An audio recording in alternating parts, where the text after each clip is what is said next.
Hello बच्चों, स्वागत है आपका गुरुवर सरस्वती हायर सेकेंडरी स्कूल के इस नए क्लास में। और आज हम लोग डिस्कस करेंगे ग्रामर। आज से आपकी ग्रामर की क्लासेस स्टार्ट की जा रही हैं। तो ग्रामर में पार्ट्स ऑफ स्पीच वगैरह बताने से पहले हम लोग समझेंगे ग्रामर की ज़रूरत क्यों है हमको, ग्रामर के बेसिक्स क्या है, या किसी भी लैंग्वेज में ग्रामर की क्या इंपॉर्टेंस होती है। ठीक है भैया। अब जैसे कि कोई भी लैंग्वेज, मैंने आपको एक दिन पहले ही बताया था, आपके जब इंट्रोडक्शन क्लास था उसमें मैंने बताया था, लैंग्वेज कोई भी हो, हिंदी हो, इंग्लिश हो, चाइनीज हो, फ्रेंच हो, जापानीज हो, कोई भी हो, उसमें आपको उसके लेटर्स को समझना जरूरी है। ठीक है। सबसे पहले आपको उस भाषा का, उस लैंग्वेज का लेटर बताया जाएगा कि भैया आपका ये लेटर है। ठीक। हिंदी पढ़ते हैं बच्चे तो बच्चों को छोटा से लेके ज्ञ तक पढ़ाया जाता है। इंग्लिश में बच्चों को A to Z पढ़ाया जाता है। बाकी ऐसे सारी लैंग्वेजेस के अपने अपने लेटर्स होते हैं, वर्णमाला होती है। अब भाई हमें तो हिंदी और इंग्लिश के बारे में ही पता है। ठीक है। जैसे उर्दू भी बहुत लोग पढ़ते होंगे, पढ़े होंगे, तो उर्दू की भी कुछ वर्णमाला होती होंगी। ठीक है। तो चलते हैं सीधे क्लास पर और देखते हैं हमको आज डिस्कस क्या करना है। चलिए भाई, देखिए सबसे पहले लेटर होता क्या है किसी भी भाषा के लिए। तो लेटर यानी कि वर्ण, वह छोटी सी छोटी ध्वनि, जैसे कि हिंदी में भी आपने पढ़ा होगा, यानी कि letter is the smallest sound that can not be break, यानी कि वर्ण वह छोटी से छोटी ध्वनि होती है जिसको तोड़ा नहीं जा सकता है। ठीक है। और इंग्लिश की जब बात करते हैं तो इंग्लिश अल्फाबेट में कितने लेटर्स हैं भैया आपके? इंग्लिश अल्फाबेट में जब लेटर्स की बात होंगे तो कितने होंगे आपके? 26। ये सबको बहुत अच्छे से पता है। ठीक है। और जब इसको भी डिवाइड किया गया है तो इसको भी दो पार्ट्स में डिवाइड कर दिया गया। ठीक है भाई, वॉवेल और कॉन्सोनेंट्स। ठीक है। वॉवेल, आपका पहला वॉवेल, और दूसरा क्या कर दिया गया भैया? कॉन्सोनेंट्स। ठीक है। यानी कि क्या है? स्वर और क्या? व्यंजन। ठीक है भाई, स्वर और व्यंजन सबको पता है। इंग्लिश में जो स्वर होते हैं, वॉवेल्स होते हैं, वो कौन कौन से हैं आपके? ये होते हैं आपके A, E, I, O, U। ठीक है। और इनके अलावा जो भी बचेंगे, जितने भी लेटर्स बच रहे हैं, यानी कि आपका हो गया B, C, D। अब E तो होगा नहीं, रीजन भी क्योंकि E हमारा कहां पे आ गया? स्वर में आ गया। तो क्या चला जाएगा फिर? F, G, H, I भी नहीं होगा, J, K, L, M, N, O भी नहीं होगा, P, Q, R, S, T, V, W, X, Y and Z। ठीक है। तो 5 ये हो जाते हैं हमारे, और 21 हमारे ये हो जाते हैं।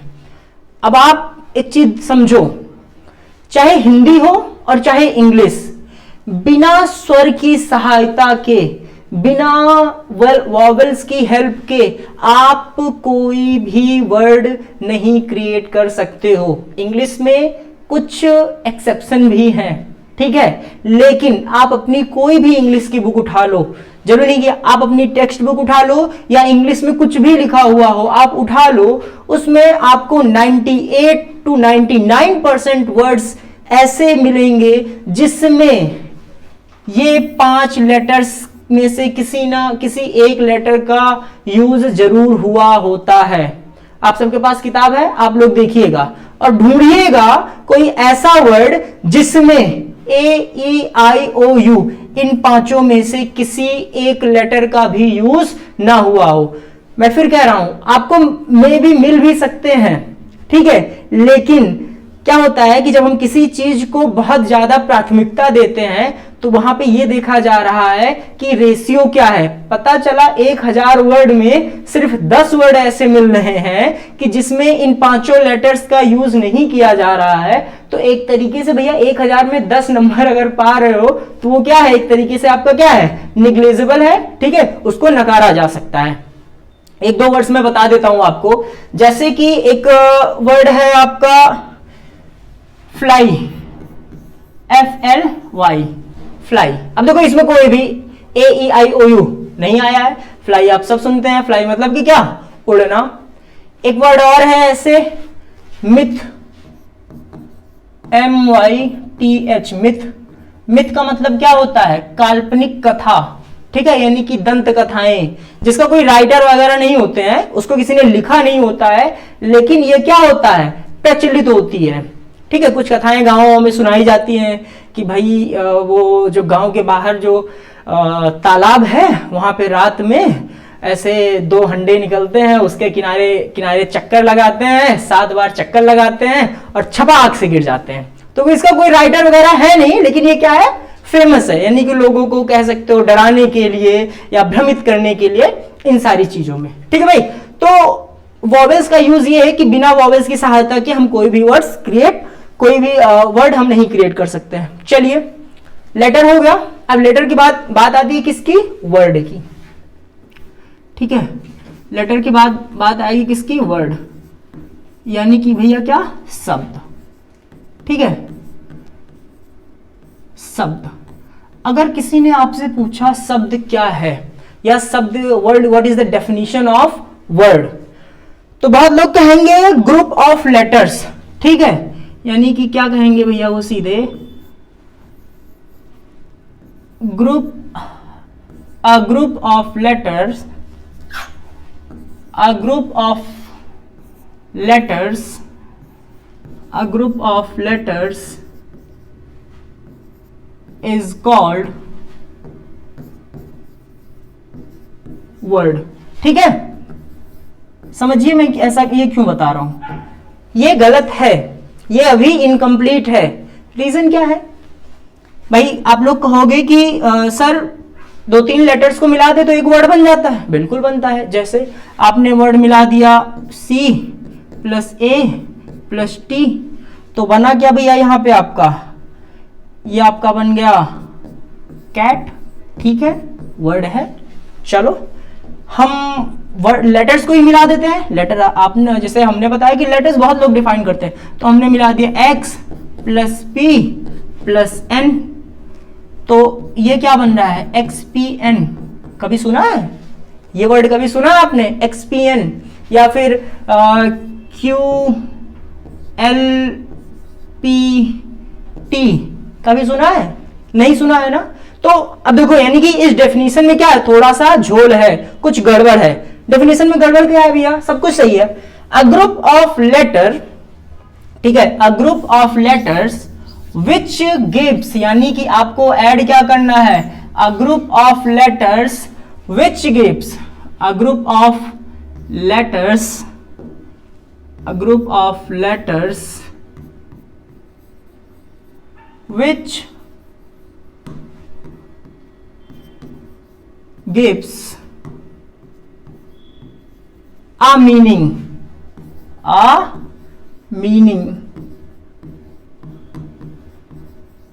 is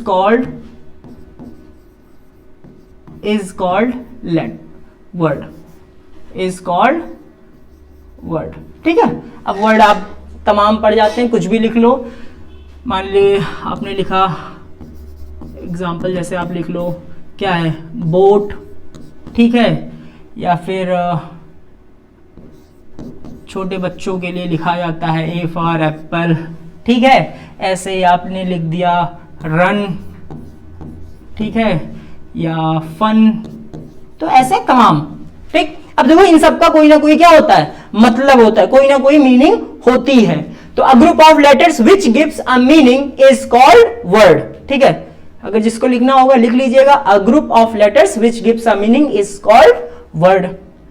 वर्ड बन गया, पहले लेटर आया, लेटर से कंबाइंड होकर बना क्या, वर्ड। अब वर्ड बन गया, फिर क्या बनेगा भैया हमारा, सेंटेंस। ठीक है, वर्ड बन गया तो अब बनेगा भैया हमारा क्या, सेंटेंस। सेंटेंस, अब सेंटेंस में भी वही वर्ड की तरह लोग झोल कर देते हैं। सेंटेंस को क्या कह देते हैं sir, a group of words is called sentence. ठीक, अब ये डेफिनेशन वही हाल है, 50% सही है और 50% क्या है, गलत है। वो 50% गलत कहां हो जाएगी, जहां पर कोई मीनिंग ना ही निकले। ठीक है भाई, सेंटेंस भी आप लिख दो, कैट गोइंग इन रूम, कोई मीनिंग नहीं निकल रहा है। तो सेंटेंस को जब डिफाइन करेंगे तो हम क्या लिखेंगे, a group of words, a group of words, a group of words which gives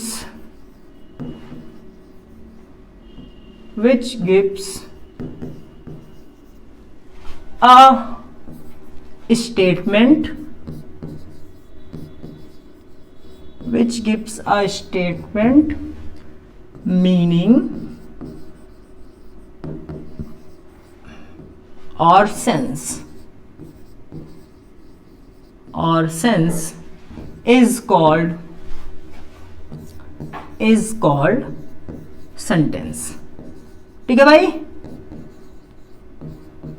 sentence यानी कि a group of words which gives a statement, meaning और सेंस इज कॉल्ड सेंटेंस। जैसे कि एग्जांपल अगर देखना हो तो एग्जांपल क्या हो जाएगा भाई, जैसे मोहन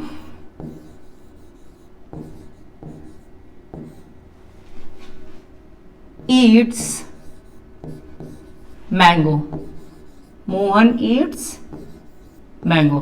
अब देखो 3 वर्ड से मिलके बना है, Mohan plus eats plus mango. अच्छा एक चीज और, सेंटेंस तब तक नहीं माना जाएगा जब तक कि फुल स्टॉप, ठीक है, या फिर क्वेश्चन मार्क ना हो। ठीक है, तो मोहन क्या, मोहन आम खाता है। तो उम्मीद करते हैं कि आप लोग को वर्ड्स और सेंटेंस में अगर डिफाइन करना हो तो आप डिफाइन कर लोगे। अब देखो सेंटेंस की बात हो गई है तो हमको पढ़ना क्या है, टाइप ऑफ सेंटेंस। ठीक है, अब हमको पढ़ना क्या है, टाइप ऑफ सेंटेंस। ठीक है, देख लिया, अगर कुछ लोगों को इन सारी चीजों की पीडीएफ या स्क्रीनशॉट वगैरह लेना होगा तो आप लोग ले सकते हैं। ये सारा वही चीज, अंग्रेजी वर्णमाला, अल्फाबेट में कुल 26 वर्ड जो अभी हमने आपको बताया हुआ है। ठीक है, वही सारी चीजें हैं, वॉवेल कॉन्सोनेंट्स। ठीक है, वॉवेल्स 5, कॉन्सोनेंट्स 21। ठीक है, अब हमको पढ़ना क्या है, टाइप ऑफ सेंटेंस। ठीक है, पहला क्या है भैया, कथनवाचक। पहला क्या है भैया हमारा, कथनवाचक। कथनवाचक यानी कि असर्टिव सेंटेंस। कथनवाचक यानी कि असर्टिव सेंटेंस। अब होता क्या है, यानी कि इस प्रकार के जो सेंटेंस होते हैं इनसे आपको कोई ना कोई बात पता चलती है, किसी ना किसी बात के बारे में कोई ना कोई इंफॉर्मेशन, नाम से ही पता चल रहा है क्या, कथनवाचक, असर्टिव। ठीक है, कथनवाचक यानी कि असर्टिव। अब ये जो बात होगी भैया, ठीक है, जैसे कि बात क्या है, बात ये है कि मैं हिंदी में पहले लिख दे रहा हूं, मैं खाना खा रहा हूं। ठीक है, मैं खाना खा रहा हूं, मैं खाना खा रहा हूं। ठीक है, अभी एक बात ही तो पता चली कि भैया किसी ने पूछा क्या कर रहे हो, तो हमने बता दिया कि भाई मैं अभी खाना खा रहा हूं। ठीक है, अब आप पढ़ते हो ना कि निगेटिव और अफर्मेटिव। ठीक है, निगेटिव और अफर्मेटिव आप पढ़ते हो। ठीक, अब जब सेंटेंस मिलेगा, असर्टिव कोई स्टेटमेंट मिलेगा, भैया वो स्टेटमेंट या तो पॉजिटिव होगा या तो फिर क्या होगा, निगेटिव। ठीक है, या तो पॉजिटिव होगा या तो फिर निगेटिव। कथन 2 प्रकार से होंगे। भाई मैंने यहां कहा क्या, मैं खाना खा रहा हूं। ठीक है, मैं ये भी तो कह सकता था मैं खाना नहीं खा रहा हूं। तो अब बात क्या हो रही है, पता चल रहा है एक कथन ही, लेकिन वो क्या नकारात्मक भाव में यानी कि निगेटिव सेंस में पता चल रहा है। ठीक है, वो पता चल रहा है क्या निगेटिव सेंस में। तो अगर आपको इसकी डेफिनेशन लिखनी है तो आप लिख सकते हैं। ठीक है, यानी कि ऐसे वाक्य जिसमें कोई सामान्य बात का वर्णन होता है, इस तरह के वाक्य को क्या कहते हैं कथनवाचक। जैसे वही चीज बात की सकारात्मक और नकारात्मक, यानी कि अफर्मेटिव या फिर निगेटिव, अफर्मेटिव या फिर निगेटिव। सकारात्मक यानी कि क्या अफर्मेटिव, अफर्मेटिव और व्हाट निगेटिव। ठीक है भाई, अफर्मेटिव या निगेटिव। सकारात्मक जैसे हिमानी मेरी बहन है, so Himani is my sister, Himani is my sister. मैं स्कूल जाता हूं, आई गो टू स्कूल। रानी बाजार जा रही है, Rani is going to the market. अभी देखो इसमें जितने भी सेंटेंसेस थे, इन तीनों ये तीनों सेंटेंस जो थे भैया वो क्या थे, वो सारे के सारे क्या थे सकारात्मक थे, यानी कि अफर्मेटिव थे। अब इन तीनों का अगर नकारात्मक करना हो, आप लोग को जब टेंस पढ़ाया जाएगा तो ट्रांसलेशन करना बताया ही जाएगा। ठीक है, जैसे बहुत लोग को आता भी होगा, मैं स्कूल जाता हूं तो आई गो टू स्कूल है यहाँ पे। ठीक है, अगर इसका नकारात्मक होता तो क्या हो जाता, I do not go to school, I do not go to school. ठीक है भाई, ये हो गया क्या, ये नकारात्मक हो गया। ठीक, ये नकारात्मक है। रानी बाजार जा रही, Rani is going to the market. इसको नकारात्मक बनाना हो जाता तो क्या नहीं होता, रानी इज यहां पे क्या लगाते थे बस not going to the market, तो ये क्या बन जाता हमारा नकारात्मक सेंटेंस बन जाता। ठीक है भाई, तो आज हमने देखा है क्या वर्ड, सेंटेंस और सेंटेंस के टाइप अभी हमने शुरू किया है। तो इसमें पहला आपने देखा है असर्टिव, और असर्टिव भी दो भागों में डिवाइड किया गया है। पहला अफर्मेटिव और दूसरा क्या होगा निगेटिव, सकारात्मक या फिर नकारात्मक। अभी आगे हमको जो पढ़ना है सेंटेंसेस के और टाइप पढ़ने हैं, यानी कि प्रश्नवाचक, इंट्रोगेटिव और आपका ऑप्टेटिव, एक्सक्लामेटरी, इंपरेटिव। ठीक है, तो आगे सेंटेंसेस के जो टाइप हैं हम नेक्स्ट वीडियो में पढ़ेंगे। उम्मीद करते हैं आप लोग कुशल मंगल होंगे, और अपना ख्याल रखिए, अपनी पढ़ाई को जोरों से चालू रखिए। और अगर वीडियो पसंद आया हो तो चैनल को सब्सक्राइब कीजिए, वीडियो को लाइक कीजिए, शेयर कीजिए, और अगर आपको किसी भी तरह का कोई भी डाउट हो तो कमेंट बॉक्स में कमेंट करें। Thank you.